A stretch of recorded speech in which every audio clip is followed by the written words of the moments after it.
Welcome to MyGuide.org. Welcome to MyGuide.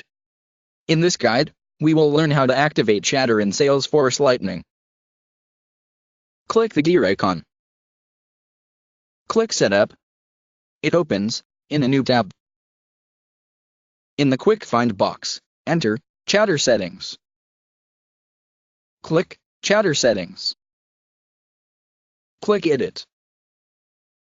Chatter Settings is enabled by default. If it's not enabled, select this checkbox.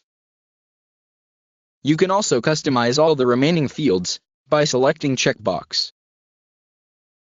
When you're done making your changes, click Save. Thank you from MyGuide.org.